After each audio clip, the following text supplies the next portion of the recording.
Olá, amigos! É com muita alegria que nós nos encontramos mais uma vez aqui no Centro Espírita Paz do Senhor, a convite dessa casa iluminada que nos oferece oportunidade de trabalho, né, a qual nós somos profundamente agradecidos. No dia de hoje, vamos ter a oportunidade de conversar um pouco a respeito do assunto a prece, né? Algo tão importante na nossa vida, no nosso dia a dia, algo que nós estamos acostumados a fazer e que nos coloca em contato com a divindade, com os bons espíritos. Mas antes, nós gostaríamos de convidar a todos os que nos acompanham no dia de hoje, né, a elevarmos os nossos pensamentos agradecidos a essa casa de bênçãos, agradecidos a Deus, ao Mestre Jesus que tanto nos deixou e à doutrina espírita que vem nos apresentar tantas informações. Então somos agradecidos a esse conjunto e pedimos a espiritualidade de luz que nos intua, nos acompanhe ao longo dos trabalhos desse dia, para que nós possamos, de forma mais proveitosa, compreender e nos aprofundar na doutrina espírita. Abençoa-nos, Pai, amplia as nossas capacidades cognitivas, intui-nos para que nós possamos apresentar um conteúdo útil àquele que nos acompanha, para que nós possamos ser instrumentos da Tua luz no mundo. Muito obrigado.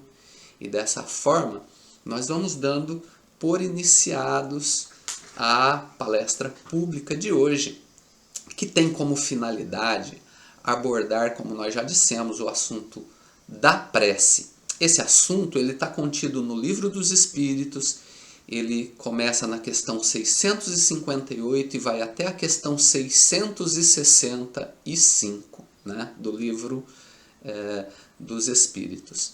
Bom, antes da gente se aprofundar no cerne da questão, do assunto que nos foi reservado, a gente queria dar uma pincelada na composição, na organização do Livro dos Espíritos, que é sempre bastante útil para que a gente possa compreender, né, aonde está inserido o assunto que a gente vai tratar hoje, por que está inserido nesse contexto, né? Então, o Livro dos Espíritos é organizado em 4 partes por Allan Kardec, né? E essa organização tem o objetivo de propor respostas fundamentais feitas por cada um de nós. Respostas a perguntas que nós temos, né? De forma íntima, né? E que ansiamos pelas respostas. Então Kardec elabora, dentro de uma pedagogia iluminada pela espiritualidade, o Livro dos Espíritos, e o divide em 4 partes. Na sua primeira parte, que Kardec vai dar o título de Das Causas Primárias, ele busca responder à questão de onde viemos. Qual a nossa origem? Qual a maneira pela qual fomos criadas? Quem nos criou? O que nos criou, melhor dizendo, né? Então essas respostas estarão contidas na primeira parte do Livro dos Espíritos, né? Dizem respeito à nossa origem, no campo da nossa criação. A segunda parte, Kardec vai intitular Do Mundo Espírita, irá tratar da questão para onde vamos. Então, se na primeira parte ele responde, os espíritos nos respondem de onde viemos, na segunda, para onde vamos, né? Qual, então, é o nosso destino né? E ele vai nos falar do destino na pátria espiritual e do destino finalístico da criação do espírito, né? Para que o espírito foi criado? Qual a finalidade? Para onde ele vai, né? A quarta parte vai tratar do tema das esperanças e consolações. Nessa parte, Kardec busca responder por que iremos, por que razão devemos seguir essa jornada, por que razão devemos trilhar este caminho, né? Então, ele explora as esperanças, ele explora as consolações dentro de tudo que já havia sido respondido anteriormente, né? E finalmente teremos a terceira parte, que propositadamente a gente saltou, que vai tratar das leis morais, porque é exatamente onde se encontra o assunto do dia de hoje. Essa terceira parte propõe respostas à questão como iremos, de qual maneira atingiremos o nosso objetivo para o qual fomos criados, né?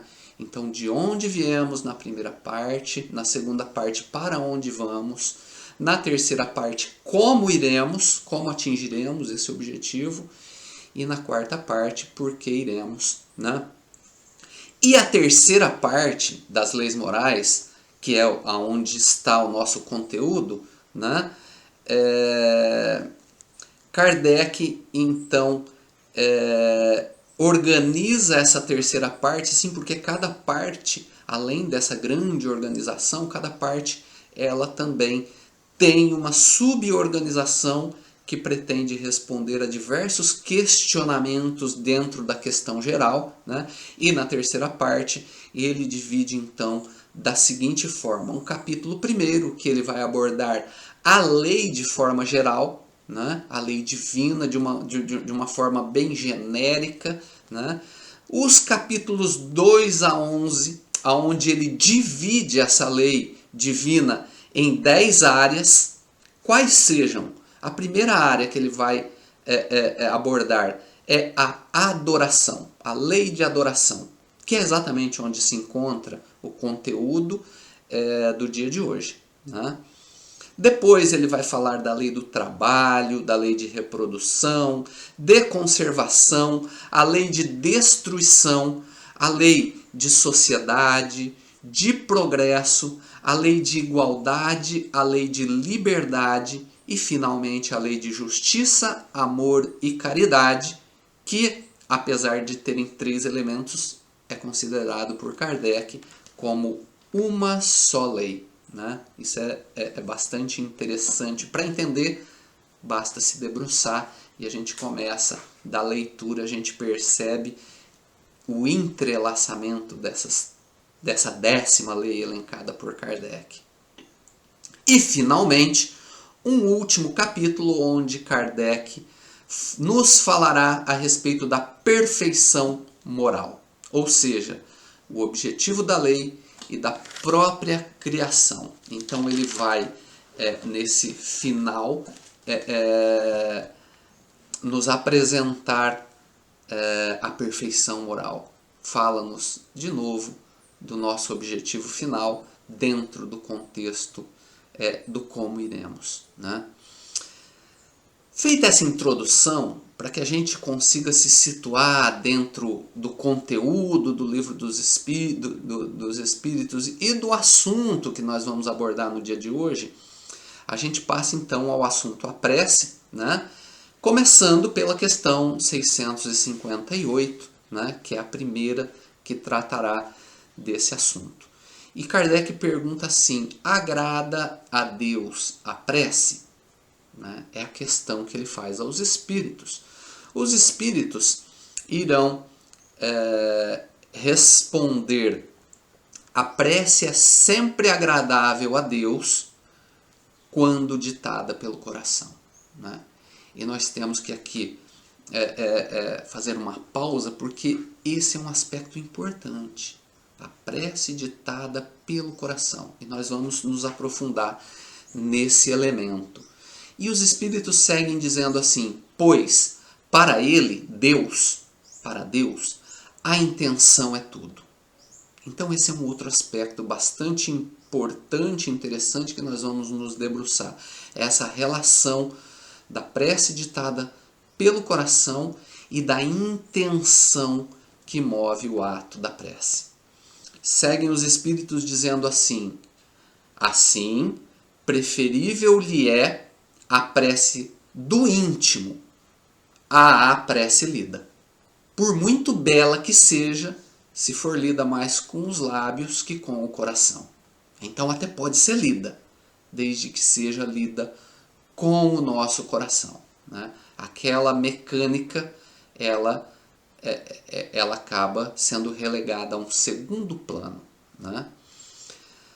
Os Espíritos seguem dizendo: agrada-lhe a prece quando dita com fé, com fervor e sinceridade. Percebam esses três elementos que eles vão ser amplamente reiterados pelos Espíritos nesse capítulo. A ideia da prece dita com fé, com fervor, com sinceridade, dita pelo coração, como eles já falaram.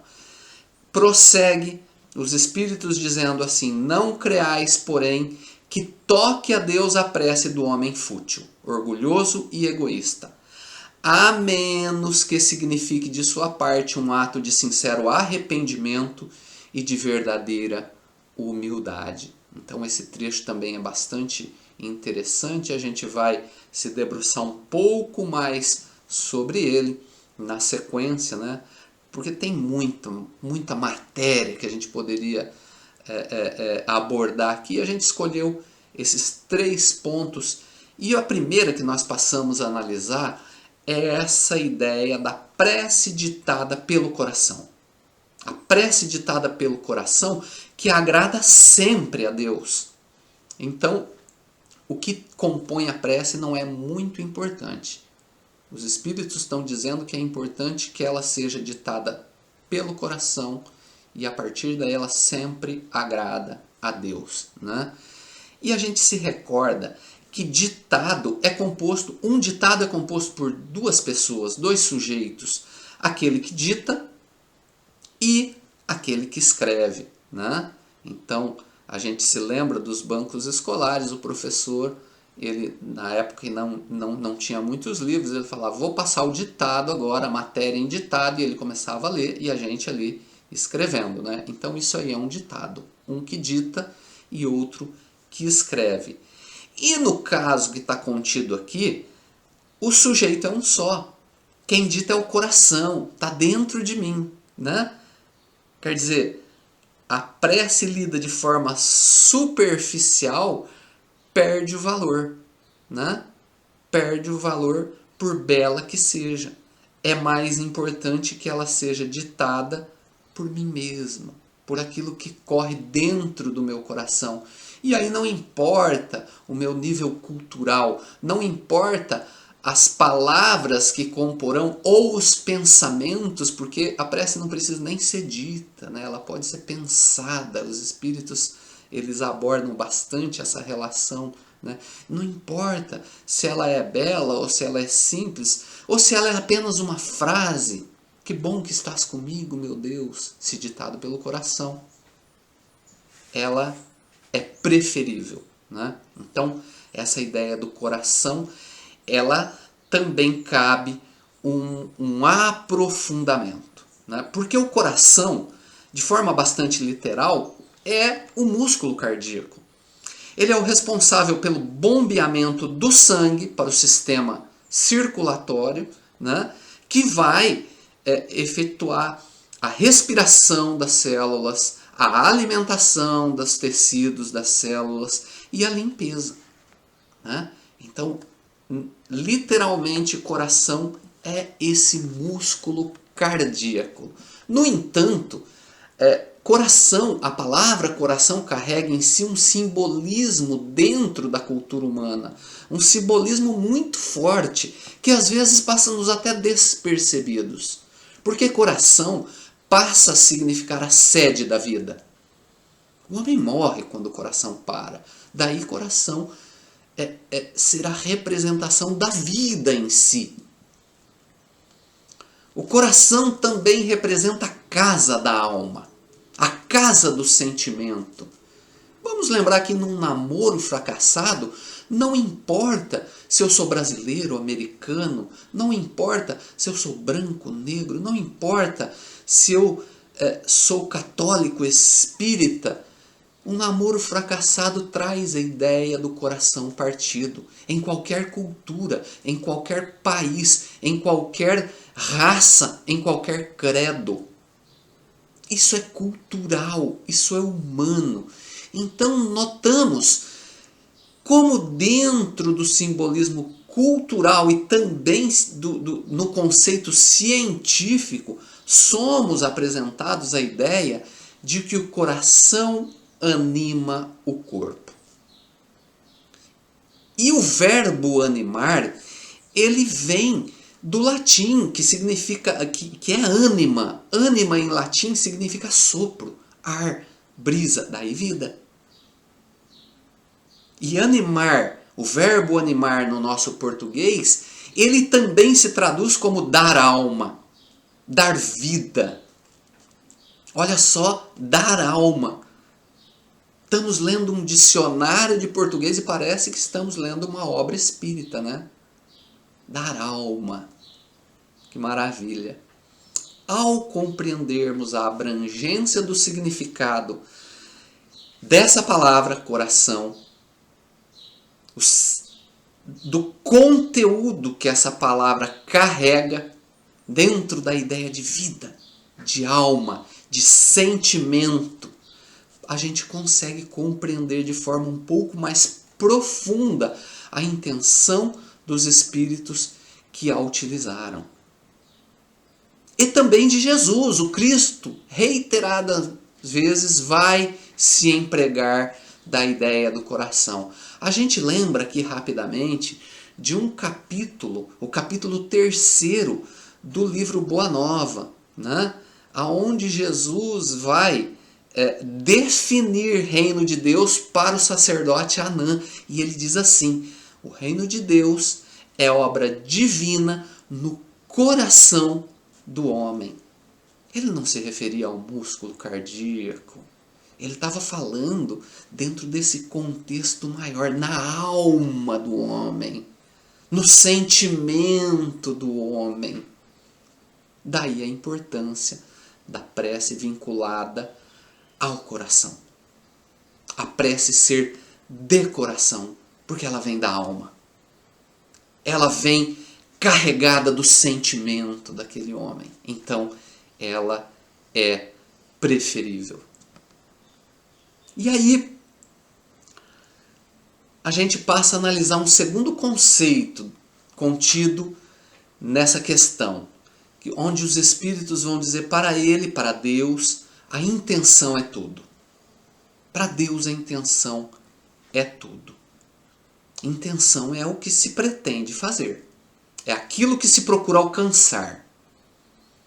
Toda atitude, todo ato, toda ação tem o seu peso perante a lei divina. Mas esse peso, segundo essa afirmação dos espíritos, esse peso acaba sendo inferior ao peso que a lei deposita sobre a intenção. A ponto dos espíritos dizerem que a intenção é tudo. A intenção é essa que origina a atitude. A intenção, a força mental, o pensamento, o sentimento que motiva a ação. É tudo. O coração é muito mais importante. Daí o vínculo das duas ideias numa mesma frase, no mesmo conteúdo. Assim, a gente entende que se eu estou oferecendo ajuda a um irmão necessitado, eu estou oferecendo uma quantia em dinheiro para aquele irmão que está precisando do meu amparo, claro que a lei vai pesar. É um ato, é bonito, é um ato de caridade, né? No entanto, muito maior é o peso que a lei deposita sobre a intenção íntima que move essa ação, esse ato de oferecer dinheiro, por exemplo. Porque ele pode sim, esse ato pode ter se originado do verdadeiro sentimento de auxílio. Eu quero realmente auxiliar aquele irmão que está necessitado, e aí é caridade pura, né? Mas ele também pode se originar da vontade de me livrar daquele irmão, de vê-lo longe de mim. Então eu dou logo aquele dinheiro para que ele se afaste de mim. E é por isso que para Deus a intenção é tudo, né? A intenção que move o ato, ela é tudo. No Evangelho de Marcos, lá no capítulo 12, versículos 41 a 44, Jesus vai nos falar a esse respeito, né? Não é uma parábola, é um acontecimento, né? Porque o Evangelho ele é composto por parábolas, mas também por acontecimentos. E Marcos nos narra esse acontecimento assim: sentado, Jesus, né? Sentado defronte o gasofilácio, que o gasofilácio é a caixa das ofertas do templo, tá? Então ele contemplava como as pessoas colocavam moedas de cobre e muitos ricos colocavam muito, né? Assim narra o evangelista Marcos. Veio uma viúva pobre e colocou 2 leptos. 2 leptos são a menor moeda judaica. É uma moeda judaica de menor valor. E Marcos explica que vale um quadrante. Um quadrante é uma moeda romana que valia 1/4 de centavo. 2 leptos daria então meio centavo, né? Convocando seus discípulos, Jesus disse-lhes: vos digo que esta pobre viúva colocou mais do que todos os que estão colocando no gasofilácio. Mais do que todos.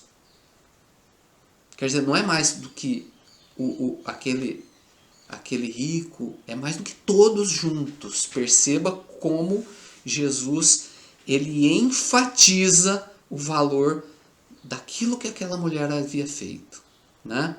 E ele conclui: pois todos colocaram do que lhe sobra, ela, porém, do que lhe falta. Colocou tudo quanto tinha, todo o sustento dela. Ele que penetrava no campo das intenções. Só ele poderia ter visto isso. Os demais veriam apenas o ato. Percebam como o ato ele perde significação quando confrontado com a intenção. Porque o ato da viúva era quase nada. O ato dela foi doar meio centavo, não significava nada o ato. Mas a intenção que moveu o ato da viúva, essa intenção carregava elementos sublimes, carregava sacrifício, carregava fé, carregava humildade. Porque talvez fosse preferível não oferecer aquela quantidade irrisória próximo das fortunas que eram ali depositadas. Tinha que ser bastante humilde para levar a cabo aquele ato, né? Carregava esperança, porque ela dava tudo. Ela deu tudo quanto tinha. Todo o sustento dela, narra-nos Marcos. Então tem que ter muita confiança para dar tudo quanto se tenha. E aí a gente entende porque os espíritos vão falar que para ele, Deus, a intenção é tudo. O ato tem seu valor, mas a intenção é tudo. Seguem os espíritos e eles vão nos dizer: não creais, porém, que toque a Deus a prece do homem fútil, orgulhoso e egoísta. a menos que signifique de sua parte um ato de sincero arrependimento, de verdadeira humildade, que toque a Deus, entre em contato, ligue. A prece que entra em contato com Deus, então ele não toca a Deus a futilidade, a irreflexão, a falta de juízo. Não toca a Deus o orgulho, a soberba, a vaidade, não toca a Deus. O egoísmo não toca a Deus, não te liga com Deus. Egoísmo, o amor exclusivo a si mesmo, não toca, não liga, não te coloca em contato com Deus. No entanto, a menos que seja um ato, ou seja, uma ação, uma obra, é uma atitude de sincero arrependimento. Sincero arrependimento. Então, na essência, é o arrepender-se. E percebam que o ato de arrepender-se carrega em si pensar no que eu fiz. Eu preciso refletir. E se eu refletir, é o fim da futilidade. Fútil é irrefletido. Então eu estou refazendo o meu caminho. Percebam que para tocar a Deus é necessário desfazer o caminho, desmontar o homem velho. E ele começa desmontando pela futilidade. E os espíritos colocam ali e, que significa também, né?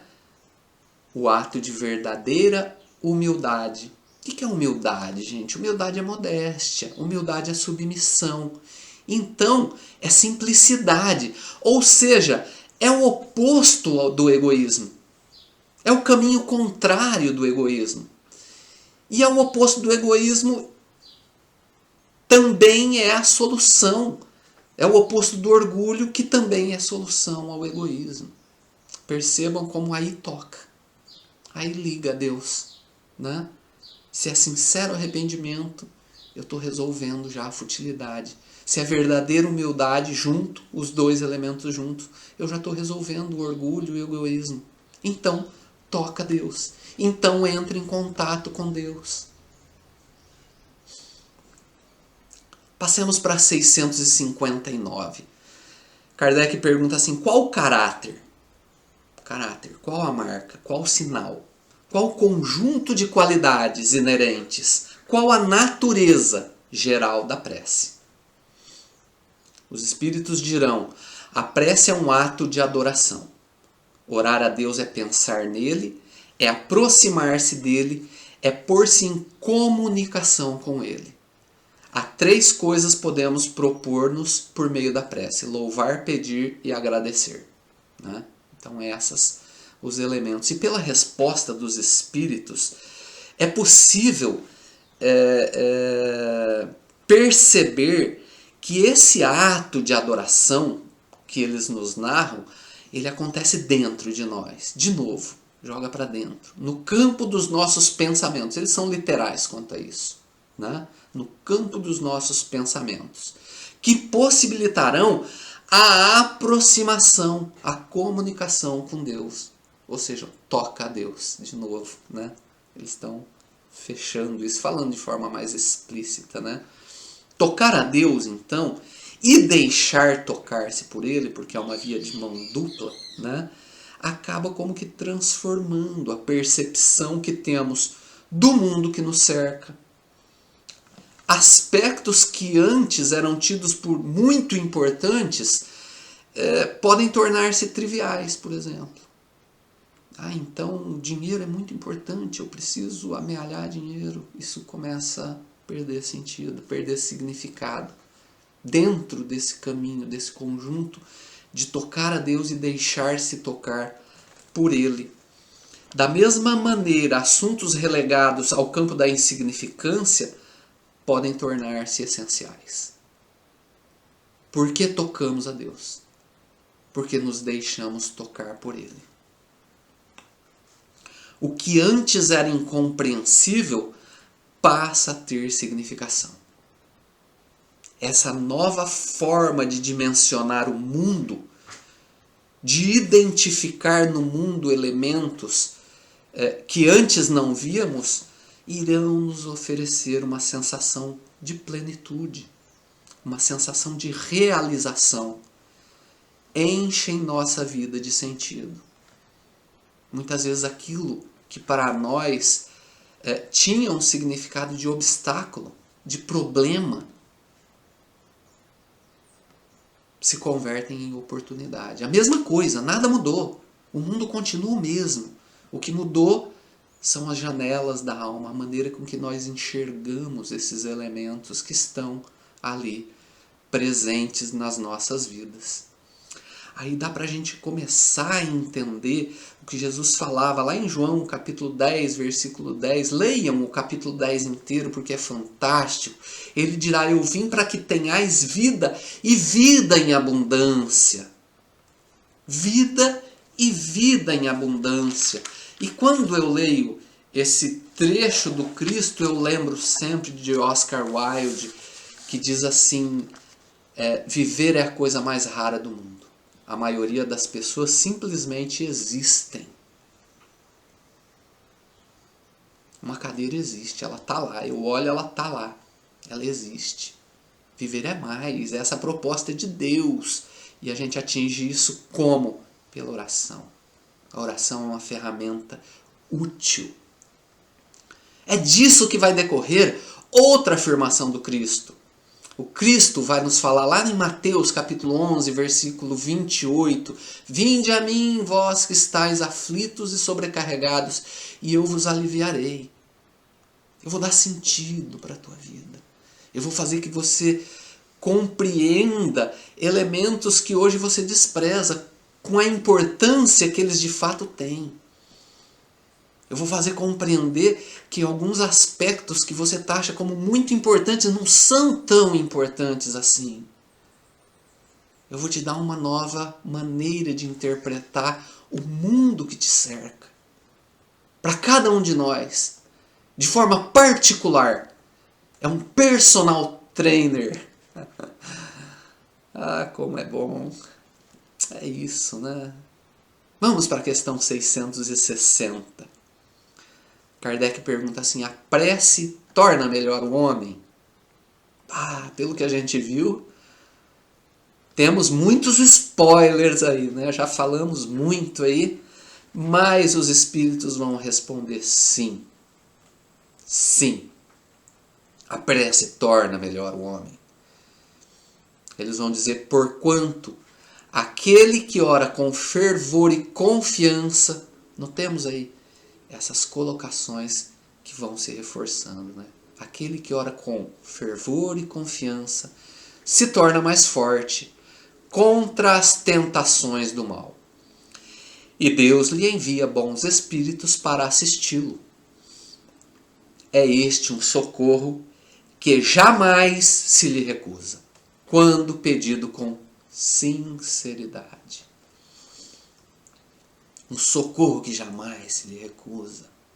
Eu vos aliviarei. Vida em abundância. E a prece, como esse recurso. Inicialmente a gente gostaria de abordar o conceito das tentações do mal. Eu acho bastante útil a gente migrar para esse campo, porque é muito comum projetarmos o mal fora de nós, geralmente no outro. É muito comum, é sistêmico. Faz parte de nós. Muitas religiões vão materializar essa ideia, essa forma de comportamento na imagem de um ser demoníaco, que existe fora de mim, em função do mal. Muitas religiões. A psicologia descreverá esse comportamento como sendo um dos mecanismos de defesa da psique. Um dos muitos. São mais de 10 mecanismos, ele é somente um. E a esse mecanismo a psicologia dará o nome de projeção. Projeção, projeto. A projeção é exatamente o que é, né? Como se fosse um filme. O filme está lá, mas eu estou projetando, né? E a mazela está em mim e eu projeto no outro. Não quer dizer que não está no outro, pode até estar no outro. Mas o mais importante é que está em nós, né? É aí que ela tem utilidade. Entender a projeção é compreender que essa mazela também está em nós. Porque no outro compete a ele solucioná-la, né? E em mim compete a mim, né? Aí que está a importância. E dessa maneira a gente pode identificar essa prática sendo descrita em diversas áreas do conhecimento humano. Na ciência, na filosofia, na religião. E a gente pode perceber que ela é muito mais forte do que a gente imagina. A força que ela exerce em nós é muito maior do que a gente pode imaginar. Mas vem o Espiritismo descortinar o nosso pior inimigo, nós mesmos. O meu pior inimigo não é senão o André. O nosso pior inimigo somos nós mesmos. Um grande amigo e professor me ensinou esse conceito que eu gravo com muito carinho em meu coração pela utilidade que ele teve para mim e continua tendo. Então essas tentações, meus irmãos, não vêm de um mundo apartado, não vêm de um mundo externo a nós mesmos. Elas são, na verdade, tendências comportamentais de nossas vidas anteriores. Impulsos íntimos que nos impelem a repetir os equívocos que cometemos milenarmente. Equívocos cometidos por nós, ou nas palavras do Cristo, podemos chamar de a porta larga. É a repetição de um comportamento que limita a nossa evolução. Porque ao lado da porta larga tem a outra, que é a porta estreita. Que essa é a fundamental. Que essa é a essencial. Atravessar a porta larga, a porta estreita, aliás, requer de nós novos conhecimentos acerca do mundo, novos conhecimentos acerca de nós mesmos, né? Perceber que talvez o mal esteja no outro, mas com certeza se eu estou vendo no outro, está em mim também. E aonde está em mim? Então, percepção de mim mesmo. E a partir daí, esforço, trabalho, dedicação para modificar essa má tendência. O verdadeiro espírita reconhece-se pelo esforço que faz na mudança das suas más tendências, do seu comportamento, né? Mas é possível depositar a responsabilidade pelo equívoco, então, ocorrido nos casos de obsessão no outro, nesse obsessor? Será que dá nesse contexto? Percebam que até mesmo a nossa interpretação do espiritismo, da doutrina espírita, possibilita que a gente equivocadamente conduza para esse campo da projeção, né? Para esse campo de lançar no outro, nesse espírito obsessor, a responsabilidade total por aquilo que nós fazemos, né? Mas compete-nos alertar que quando analisamos os relatos de obsessão e as análises que os espíritos nos apresentam desses relatos, é possível identificar a presença de um elo que liga o obsessor e o obsidiado.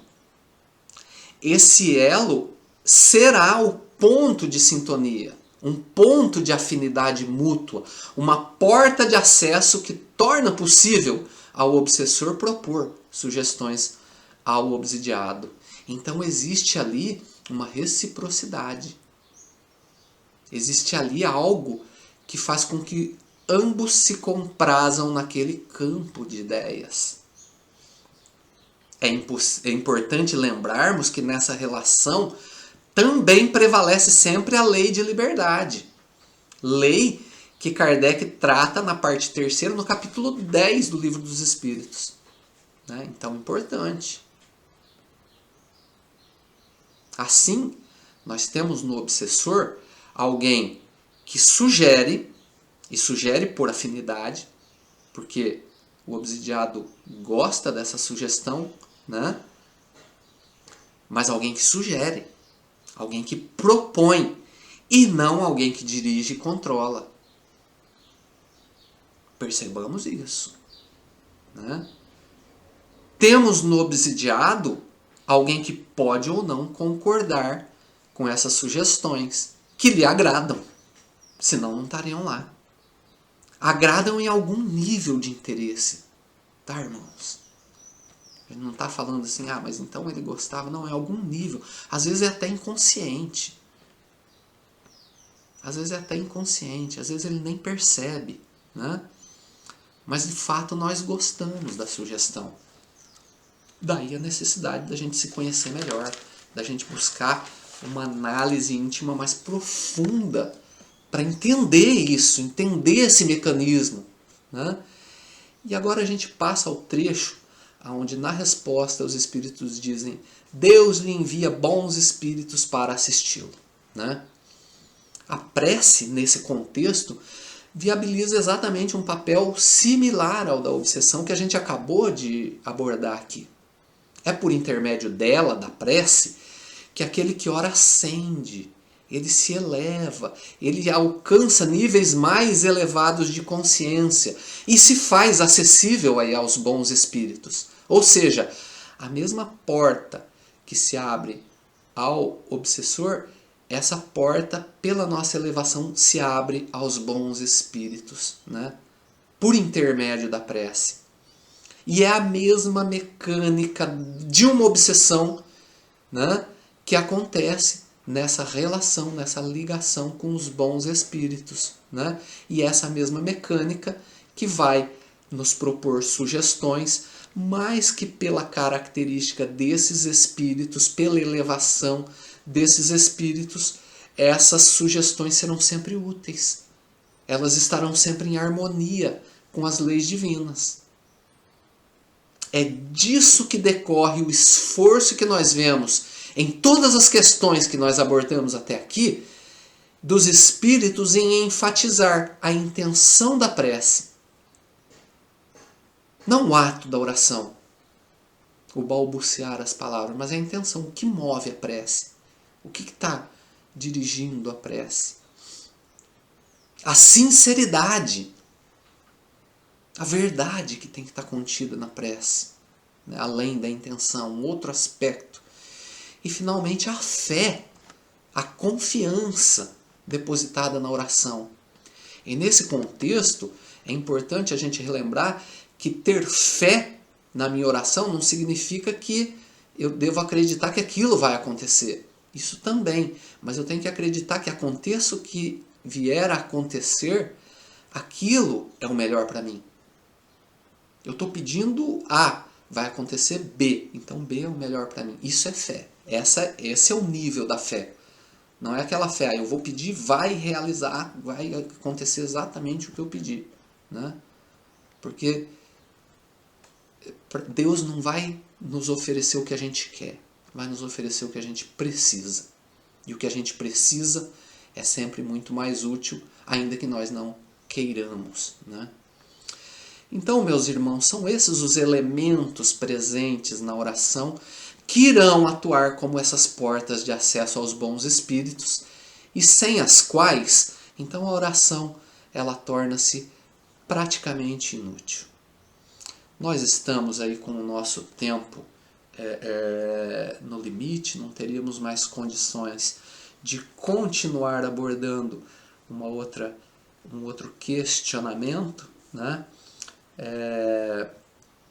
Agradecemos a todas pela companhia, por estar aqui conosco nessa casa de bênçãos e luz. Agradecemos mais uma vez ao Centro Espírita Paz do Senhor pela oportunidade de trabalho e convidamos a todos que nesse momento oremos a Deus agradecendo pelas informações que nos foram apresentadas, agradecendo pela oportunidade de estarmos apesar de distanciados, estarmos nos aproximando dessa doutrina que tanto pode nos oferecer, agradecendo a espiritualidade amiga que nos intua nos encontros, nas oportunidades que nos serão apresentadas e que nós possamos então colocar em prática aquilo que aqui aprendemos todos os dias. Mestre amado, ilumina-nos na nossa trilha, faz-nos mais lúcidos para que possamos compreender o nosso nível de responsabilidade no planeta, nesse momento de nossas encarnações. Muito obrigado, mestre amigo, e que assim seja. Muito obrigado a todos.